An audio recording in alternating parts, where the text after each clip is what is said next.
Hi guys, in this episode of Shri series, we're going to be talking about factorizing quadratic equations and look at various examples, alright? Now, if you looked at my previous video, I introduced what quadratic equations are and we looked at an example and the 4 steps that we need to solve quadratic equations, alright? So, 2 things you got to remember that when you're solving quadratic equations, every quadratic equation is written in the form y is equal to ax squared plus bx plus c. Alright, and what that means is you will have 2 values for x. Alright, it could be 1 or 2 or -1 or 3 or 4 or -5. Alright, because you've got that x squared. Alright, that tells you that you will have 2 values of x. Alright, now if you see in the previous video that I put up, we looked at quadratic equations where we had positive numbers. So what I thought we do is we do some examples where you've got positive numbers, like in this case a, and then you've got a negative number. What happens in that situation? All right, so let's work with question A. What do we need to identify? Now, if you've been following my previous video on introduction to quadratic equation, the way to solve this quadratic equation is to use a process called factorization, and that's the reason why the heading is factorizing quadratic equations. All right, so if you look at A, and if you remember the step first, step 1 is we need to find out what are the values of A, B, and C. And I mentioned before, if you're initially learning this process, it's always good to write down the formula or expression in this case. So you would say ax squared plus bx plus c, all right? And what that tells you is the value of a is equal to 1, the value of b is equal to 8, and the value of c is equal to 15. All right, so we've now found out the values of a, b, and c by just directly correlating the equation with the general equation. All right, the next thing we need to do is find the product of a and c. So if you remember, I'll just put step number 2, a and c. What is a? And if you look carefully, a is 1. And what is C? 15. So A times C is 15. And the next step that we need to do, step 3, is find out the factors of 15 such that when you add or subtract will give you 8. Alright, now if you look at factors of 15, you've got 1 and 15 because 1 times 15 is 15. And then you look at 3 and 5 because 3 times 5 is 15. Now, when I add 1 and 15 or subtract 1 and 15, do I get 8, which is B? No. But if you add 3 and 5, those factors will give you 8.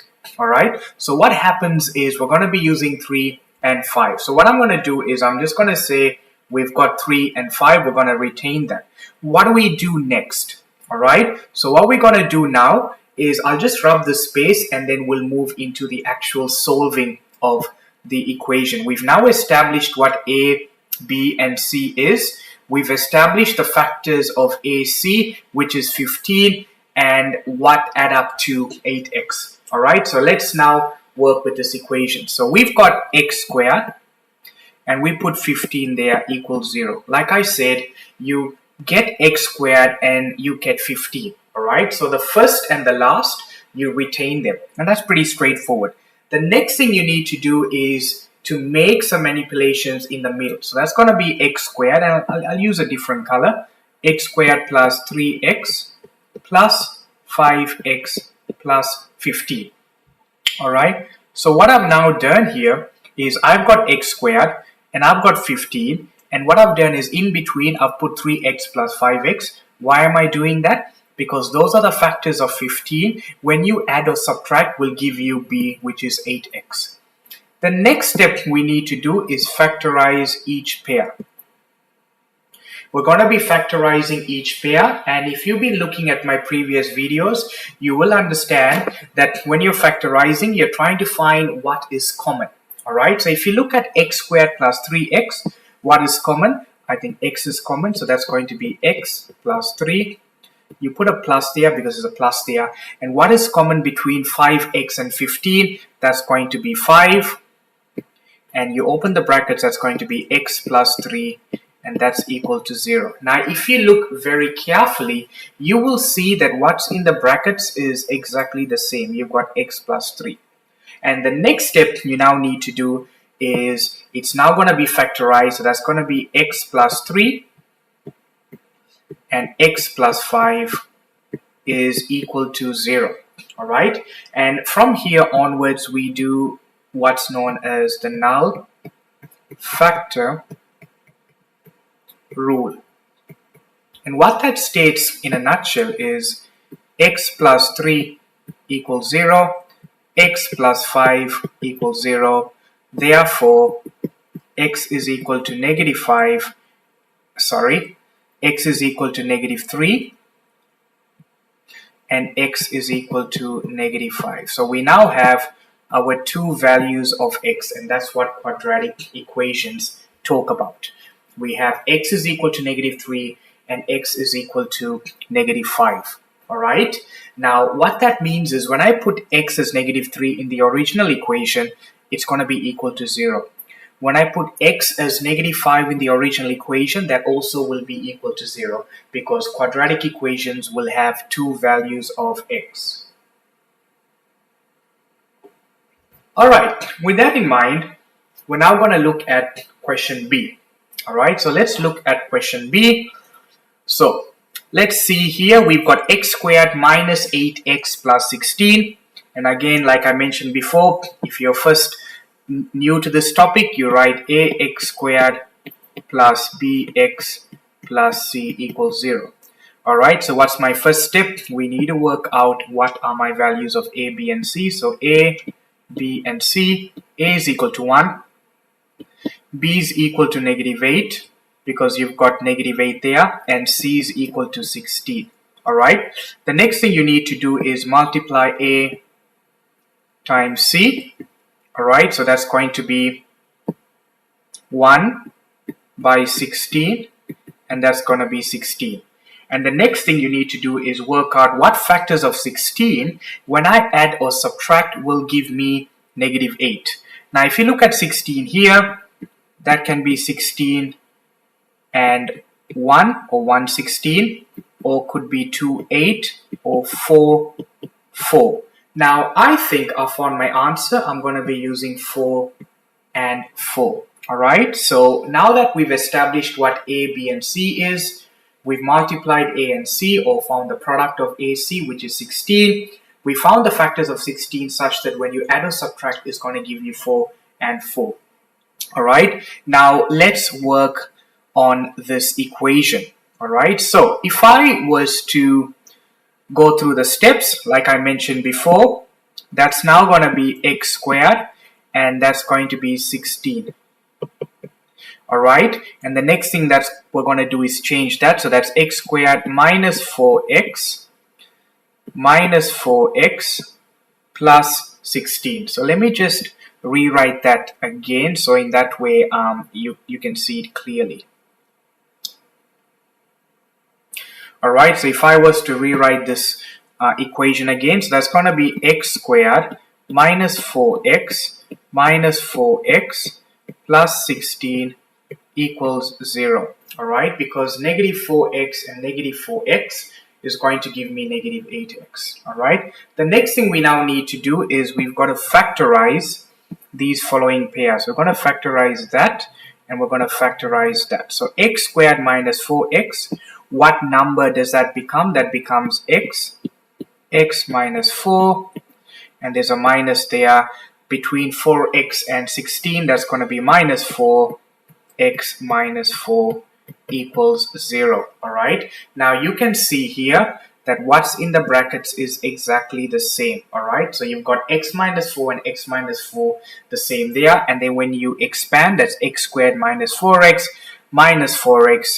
and minus 4 times minus 4 is plus 16. So the only trick I would say to watch out for is the negatives, and that's this bit here, because you know very well when you factorize negative 4x plus 16, you actually get negative 4. You open your brackets, x minus 4. All right, because when you multiply a negative and a negative number, you're going to get a positive number. All right, so that's what happens there.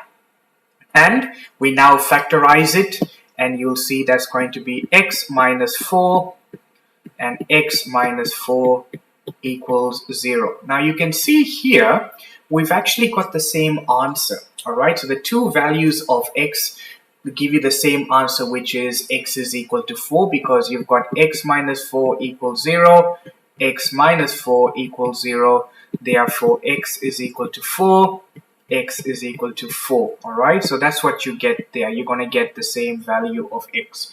And what that means is when you put the value of x in the original equation, that will be equal to 0. All right, so you see the difference between A and B. There's nothing wrong in my steps. The only difference is we had a negative number there, but we're just following the same process. We're not changing any rules. We are finding what A, B, and C is. We're finding the product of A and C, and then from the products, we're getting the factors that give us B, and then we factorize in pairs, all right? Now, that's how we solve quadratic functions using factorization. I thought I put two other questions so that you can see the varying styles of how we set. So let's look at this one here. We've got this video here. We're going to factorize, so we're not going to do anything different. We've got A and we've got B. All right. Now we've got 2x squared minus 10x plus 12, and then you've got 2x squared minus 10x minus 28. All right, so what do we do here? Okay, we're using the same method. All right, now if you look at this question carefully, if you look at A, you'll actually see that there's something common between 2, 10, and 12. So what we can do is we can simplify this to make it easy to solve. And I can see that the number 2 is very common. So what I'll do is I will factorize this. All right, now I've put up videos on how to factorize, so you're welcome to have a look at the basic process of factorization. So when we take 2 out, what happens? We open the bracket, and what remains is x squared minus 10x, minus 5x, not 10x, minus 5x plus 6 equals 0. So what happens now is we can now factorize this one. It makes it easy. Okay, so let's follow the steps. What do you think is my value of A? A is equal to 1, B is equal to negative 5, and C is equal to 6. What are the products of A and C? So AC is 1 times 6, which is 6.